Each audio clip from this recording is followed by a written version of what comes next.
This morning's sermon comes in the form of a question.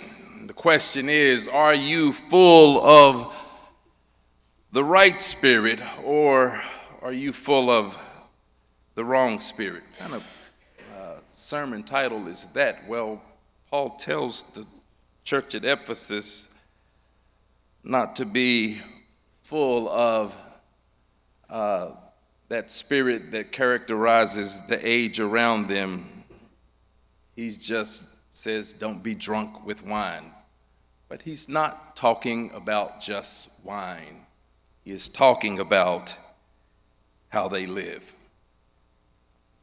Over the past few weeks, this has been a wonderful series for us to explore the meaning of Christian discipleship in a chaotic world. Make no mistake about it that there is so much going on in Ephesus. The point of the series in understanding Christ amidst the chaos of culture is not to just point out the fact that there were so many things going on in Ephesus that Christians had to navigate.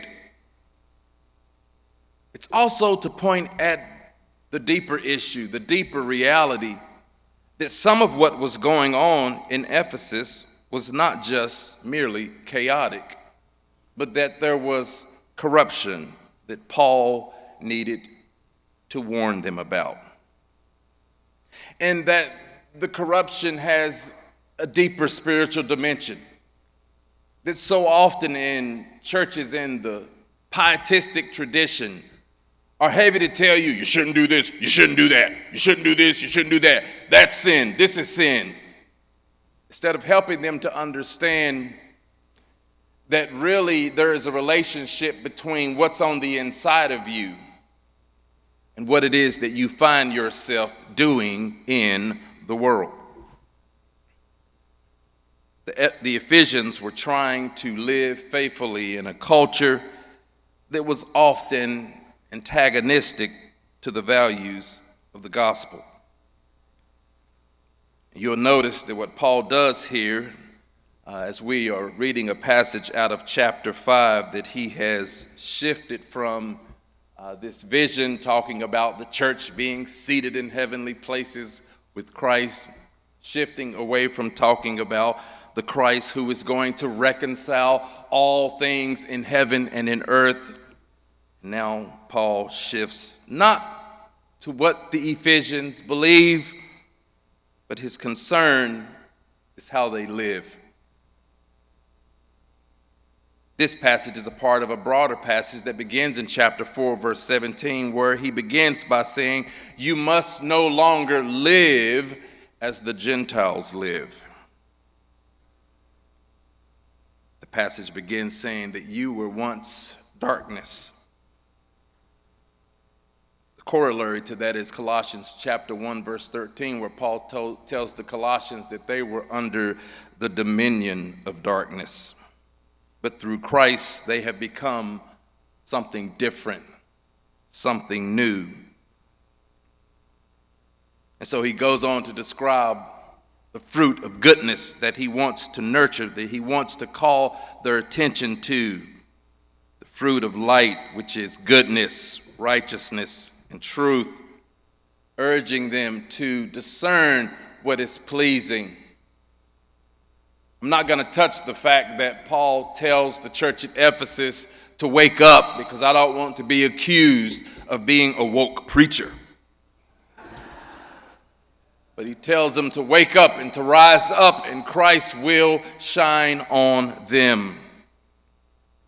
And there are 3 pieces of wisdom in this passage that I want to draw our attention to before I pivot to talk about a book that I think every Christian should read in 2026. And I know what my Sunday school class is thinking. After all the books Dr. Brogdon bought to the Sunday school class, he is adding another one? Absolutely. This is must read. The 3 pieces of wisdom, it begins with verses 15 and 16 when he says, be careful how you live. The King James says, See then that you walk circumspectly. I mean, that has that sound you want it to have. But what Paul is trying to tell them is to not just give attention to how they live, but he goes on to say they need to make the most of their time, to redeem the time because the days are evil. So the first piece of wisdom in this passage is don't waste your time. Don't waste your time. That's so often what people do when they are full of the wrong spirit is they think they have an unlimited amount of time. Oh, I got time. I'll make a change. I'll do the right thing. Not today, but I'm going to get around to it. I'm going to make that pivot in my life. I'm going to do the things I need to do. I'm just not going to do that today. I can't tell you how many people I have talked to who have wasted entire seasons of their lives one day at a time. Because that is a part of what happens in a culture that's hostile and antagonistic to the gospel. It will deceive you into thinking that you have time. One of my favorite phrases from the Psalms comes from a prayer of Moses in chapter 90, where Moses, at the end of his prayer, he says, "So teach us to number our days, that we may apply our hearts to wisdom." Listen to that language. Teach us to number our days. This day, that one, two, that we may apply our hearts to wisdom. When you understand the gift of each day, you then apply your best self to that day, not assuming, hey, I always have more time, because the truth is, you don't know how much time you have. I just recently went through an experience where a 43-year-old younger sister of mine on a Sunday goes on life support. By Friday, she's not going to make it. By Monday, she was gone in a week.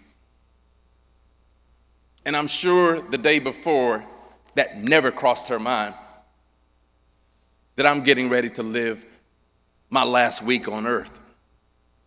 And there's just so many examples that you don't have time to waste. Because when you think you have time, when you think you have days to just frivolously spend, that's exactly what you do. Instead of applying yourself to wisdom, instead of living the life that God wants you to live, you'll find yourself wasting your time. And it's so mind-blowing, the myriad of ways we can waste time. We don't have enough young folks in here to talk about the mindless scrolling that they do. But it's not just the young folks. Some of you old gray heads, you spend so much of your time mindlessly scrolling through your phone. And I think that the first piece of wisdom is connected to the second. He says, be careful how you live, not as unwise people, but as wise, making the most of the time. But then he says, but do not be foolish, but understand what the will of the Lord is. And the second thing is, don't get caught up in the foolishness of a dying age. It's the temptation of every generation of Christians. There's a lot of good, a lot of beauty, a lot of wonderful things in our culture. I'm not here to tell you that everything in our culture is bad. No, it's some wonderful stuff out there, especially the Pittsburgh Steelers. It's wonderful. Wonderful things in our culture. Basketball, it's great. But there's some stuff in our culture that's about nothing but foolishness. And if you're not careful, you'll find yourself caught up in the foolishness instead of understanding what God's will is for your life, what it is that you are supposed to commit your life to. you can find yourself caught up in the foolishness of this age. And when you're caught up in the foolishness of this age, what will you be doing? You'll be wasting your time. You'll be involved in some of the behaviors Paul cautions the Ephesians about in chapters 4 and 5.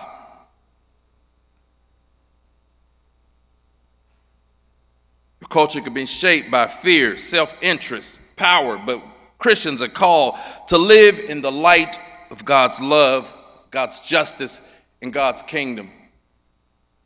And we see so many people today in this country caught up in the foolishness of a dying age. And they may deceive you. They may call their foolishness Christian. They may call their foolishness patriotism. They may call their foolishness, this is what we believe in our party, but it's nothing but the foolishness of a dying age. So he warns them, don't waste your time. Don't get caught up in the foolishness of this age, which really, to me, gets at the crux of the issue in verses 18 through 20. And I know it's an interesting, bizarre way to approach this issue because Paul is talking about don't be drunk with wine. But I want you to look beyond the issue of alcohol because that's not the issue Paul is addressing here. What he is getting at is that everyone is influenced by something.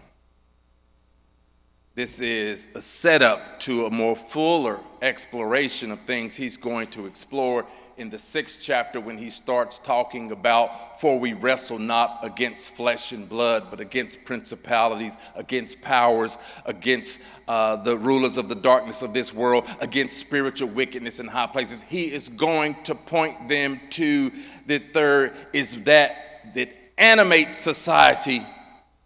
And you better be careful that you're not full of the wrong spirit. Instead of filling yourself with the muck of the world, he says you need to be filled with the Spirit. And I cannot emphasize this point enough that everyone, no one is immune from being full of something. The question is, what are you full of?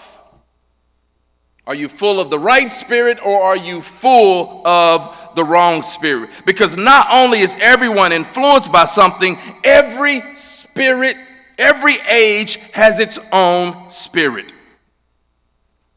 Paul's going to prepare them to unpack the meaning of that in chapter 6, but I think it also has so much import for the church today. That if you aren't filled with good things, if you aren't filled with the Spirit of God, then there'll be room in your cup to be filled with the foolishness of this age. Instead of being full of the wrong spirit, Paul exhorts the Ephesians to be filled with the Spirit. And he lays out how to do that. I like to use the analogy of filling your cup with good things. And if I had a great big old cup, I'd hold it up, and Paul tells you what to fill your cup up with. He says you fill your cup up with songs and hymns and spiritual songs and thanksgiving. He wants the church there to get drunk on good things, being so full of good that there's no room in their cup for hatred and bitterness and the ugliness we see playing itself out in society. And what an analogy of getting so full of the good stuff that it affects how you live. Now, y'all church folks, I know, y'all don't know what the preacher's talking about. You don't know what it's like to drink so much that you get influenced by what you're drinking. But you've maybe seen it on a movie. Maybe you've seen someone on the street who is so full of that good juice that they're happy. They got a song to sing. Their true feelings come out. Now take the inverse of that you're so full of good stuff that it starts to affect what you do. This is what Paul is pointing to here in this text, which brings me to the crux of the issue, and that issue is the form of this morning's sermon title, which is the question: are you full of the right spirit? Are you full of the Spirit of God, the things of God, the goodness of God, or are you full of the wrong spirit? Because history teaches us that there are an abundance of examples of people who participate in horrible things in society because they are full of the wrong spirit. We see masses of people who participated in the enslavement of Africans for centuries. A whole nother century of neo-slavery we call segregation. We saw what happened with the Holocaust. That sometimes there can be things swirling around in your world, and if you aren't careful, you find yourself being influenced by, well, everyone's doing it. Everybody thinks this way. There are people in detention centers and we don't even know what is happening to them. I'm not talking about, during, the World War II era when there was communism over there in Europe. Let's talk about what's happening here. Over 700,000 children have been kicked off SNAP in a little over a year. Children. And we say, we're pro-life. We love life. But we don't want to feed children. And again, we're not talking about what's happening somewhere over there. We're talking about what is happening here. That there's a spirit of this age that's infecting people. And they're just sitting around living their lives trying to pretend that these horrible, grotesque things aren't happening when in fact, they are happening. And they're happening on our watch. Which takes me to my conclusion before I get in trouble.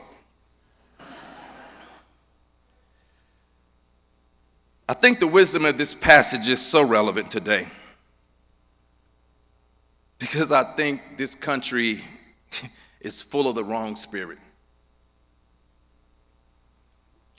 And the book that I think every Christian should read is by Philip Zimbardo.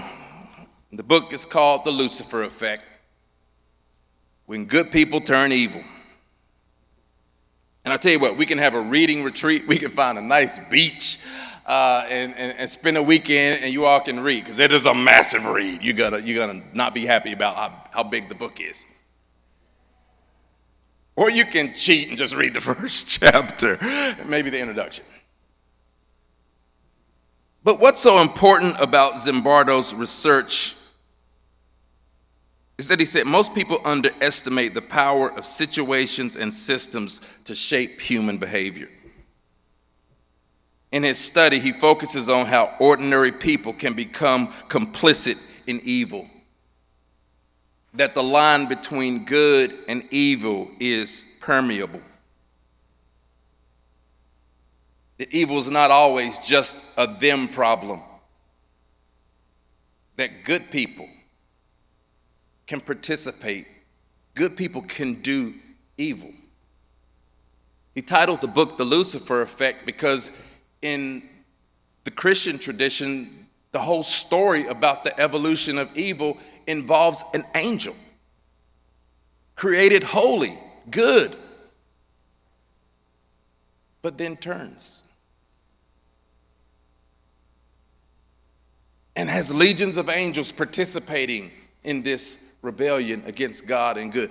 Good people and good beings can do bad things.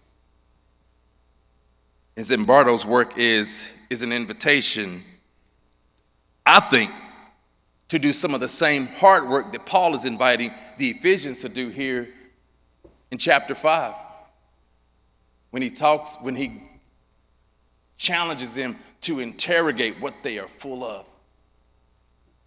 And this may not be for you. This may just be for the people who are watching online, because these are all good people in this church. But there are good people who are complicit, good people who are silent, not enough good people who are pissed off in a good way, enough to stand up and to try to fight and to make a difference. I know you're busy and you got stuff to do, but this country's in trouble. And when you're full of the right spirit, there's a little holy get up on the inside of you that makes you stand on your feet, and it makes you straighten your back up and speak up when the world is telling you to be quiet. Preach, Dr. Brogdon, I'm doing the best I can. When you're full of the right spirit, you don't go along to get along.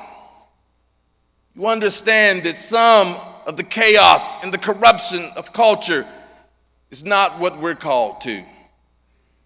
And so you're okay to be different. You're okay to be the outsider. You're okay not to be popular. I can't tell you how many opportunities and how many doors have been closed because I will not compromise my integrity. But that's the cost. That's the cost when you're full of the Spirit of God. Now let me close. One of the dangers of every age is that Christians begin to reflect the culture around them more than the Christ they claim to follow. One of the last things Jesus did before he was arrested was he prayed for us. And he prayed to the Father. He prayed not that we would be taken from the world. He prayed that God would keep us from the evil one. He prayed that the evil that's in this world would not co-opt us, would not become our theological and life center. And that same prayer that Jesus prayed is why Paul was doing that work in Ephesus, and it's why I'm doing this work here in this pulpit. I want to encourage you to fill yourself up with the Spirit of God. Before I take my seat, I want to give y'all some homework. You'll notice that Paul talks about singing hymns and spiritual songs and giving thanks to God. I want you to balance some of that mindless scrolling you're doing on social media with get a hymn or a song in your heart, and I want you to sing that song all week.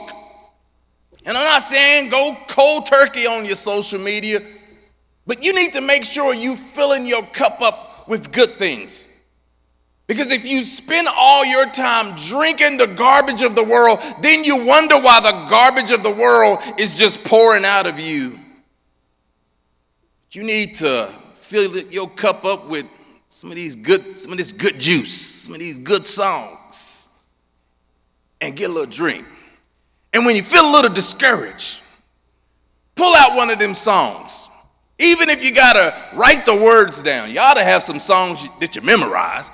But if you gotta have one that you write the words down and you stick it in your pocket, do whatever it is you gotta do, and you get you a drink.